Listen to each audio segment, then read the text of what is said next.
अस्सलाम वालेकुम। Hello everyone, मैं आयशा फिरदौस एक बार फिर टीचर्स वर्ल्ड के जानिब से आप तमाम के सामने हाजिर हूँ। उम्मीद है आप लोग खैरियत से होंगे। आज का ये वीडियो बहुत ही ज्यादा इम्पोर्टेंट है सभी एजुकेटर्स के लिए और स्कूल लीडर्स के लिए, क्योंकि हम बात कर रहे हैं हर बच्चे को अपने हिसाब से हम कैसे जो है लर्निंग प्रोवाइड कर सकते हैं, कैसे जो है उसको मदद कर सकते हैं। तो it is very important, okay, for us as educators to know what is differentiated instruction.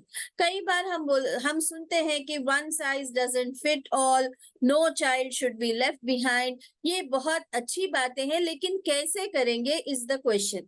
And many a times teachers feel like we're quite challenging in giving it to shall ऐसा है कि क्या फोकस हम syllabus completion पर करें या फिर हर बच्चे के हिसाब से करें। पेरेंट्स का कोऑपरेशन मिलता नहीं है, तो कैसे हम हर बच्चे तक पहुंचे, ये सवाल होता है कई इदारों में, कई स्कूल लीडर्स के साथ और टीचर्स के साथ। तो बिल्कुल पूरा वीडियो वॉच करिए and take down the important points and see that इसमें से कुछ प्रोसीजर्स आप शुरू कर सके अपने स्कूल में। आगे बढ़ते हैं without wasting time. Don't forget to like, share, comment and subscribe to my channel and press the bell icon so that you get notified whenever I post a new video.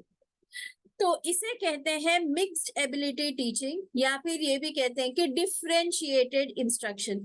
Differentiated instruction याद रखिए, differentiate करना जो है इसको कोई equality से कोई connection नहीं है। कई बार टीचर्स के अंदर ये डाउट आ जाता है कि हमारे लिए तो सारे बच्चे एक ही है मैडम, हम क्यों उनको अलग अलग पढ़ाएं, पहले क्या ऐसा होता था? नहीं, ये है अपने को और अच्छे से पढ़ाने के लिए और बच्चे को इस तरीके से समझाने के लिए जिस तरीके से वो समझ पाता है, उसकी जो सलाहियत है, उसकी जो जरूरत है, उसके हिसाब से हम उसको पढ़ा रहे हैं। इसमें कोई हम पार्शियलिटी और इनइक्वालिटी की बात नहीं है, तो इसको रूल्ड आउट कर दीजिए। ठीक है, तो आप एज अ टीचर आपको पता होना चाहिए कि आपके क्लास में को बच्चों के लेवल्स क्या है।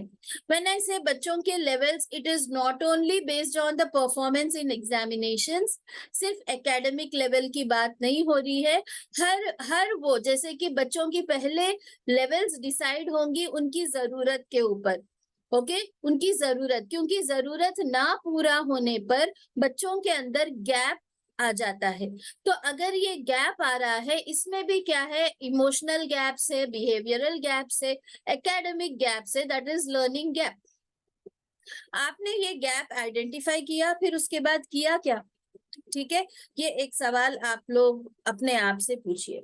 सेकेंडली, लेवल्स जब नीड बेसिस हो जाती हैं, नीड बेसिस लेवल्स आपने आइडेंटिफाई किए, लर्निंग गैप्स आपने आइडेंटिफाई किए, तो आपको पता होना चाहिए as an educator minimum learning levels क्या है। आपके सब्जेक्ट के टीचर्स को पता होना चाहिए कि मिनिमम लर्निंग लेवल्स क्या होते हैं। You can search on Google, you will get the documents and you can actually go deep, completely thoroughly you can go and get an idea, like if what could be the minimum level for English in class 1, okay, in EVS for class 2। इस तरीके से आपको हर subject का मिल जाएगा।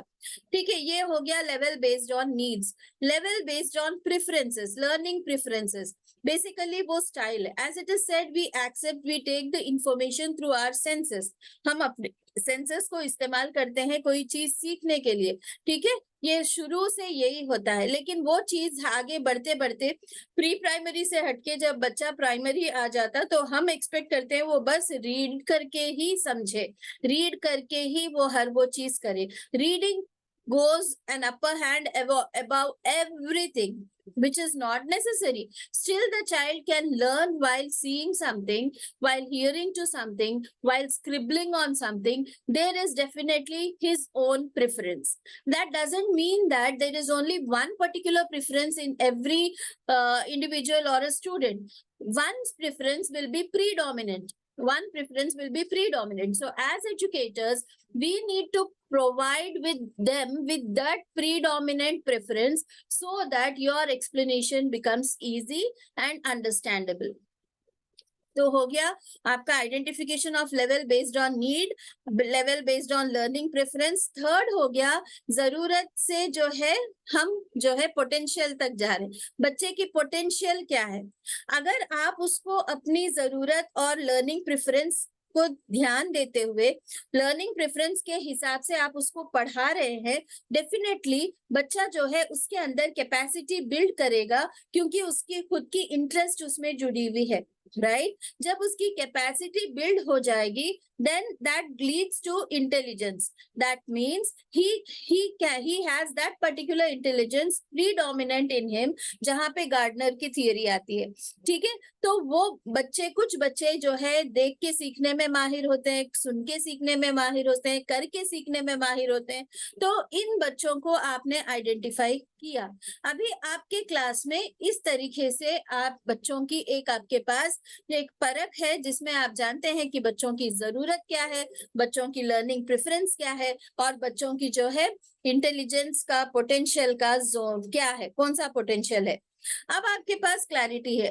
तो अब जब आप लेसन प्लान बनाने बैठते हैं, तो फिर हम एक रूटीन में बना लेते हैं कि बच्चों को इस तरीके से बोला जाएगा, बच्चे ये करेंगे, बच्चे वो, बच्चों पे डबल क्लिक करने की जरूरत है आपको, ठीक है। तो जब आप डबल क्लिक करेंगे तो आपको नजर आएगा कि बच्चों में वो बच्चे जिसको बेसिक्स में मसले हैं, वो बच्चे जिसका ये लर्निंग प्रेफरेंस है, वो बच्चे जिसका ये लर्निंग इंटेलिजेंस है, मल्टीपल इंटेलिजेंस का एक जोन है या दो जोन्स है, तो आप वो स्टेज में ही रुक कर उनको जो है आपके पढ़ाने को, आपके इंस्ट्रक्शन को डिफरेंशिएट करना जरूरी है। वहां पे ही डिफरेंशिएट करना है। कैसे करोगे? 4 हिस्सों में जो आप स्क्रीन पे देख रहे हैं, ठीक है। A teacher has to differentiate by content में भी, बाय प्रोसेस में भी, बाय प्रोडक्ट में भी, और बाय एनवायरनमेंट, ठीक है। तो कंटेंट का क्या होता है? कंटेंट का क्या होता है? लाइक यू नो दैट इस टॉपिक का ये मॉड्यूल मुझे पढ़ाना है, बच्चों के जरूरत के हिसाब से, नीड बेसिस है तो कैसे मैं पढ़ाऊंगी, स्टाइल बेसिस है तो कैसे मैं पढ़ाऊंगी, कैपेसिटी बेसिस है तो कौन से कंटेंट को मैं पढ़ाऊंगी। So that is like not कैसे बट कौन से, here it is about what. So maybe जो टेक्सचुअल कंटेंट है सभी को नहीं समझ में आएगा, you have to make it more creative for the average learners, some who need individual attention, individualized अगर आपकी प्लानिंग हो, तो आप जब उनके साथ बैठोगे तो वो उसी स्टोरी को, उसी कॉन्सेप्ट को आप कैसे समझाओगे। यहाँ आपको पता होना चाहिए कि उस कॉन्सेप्ट को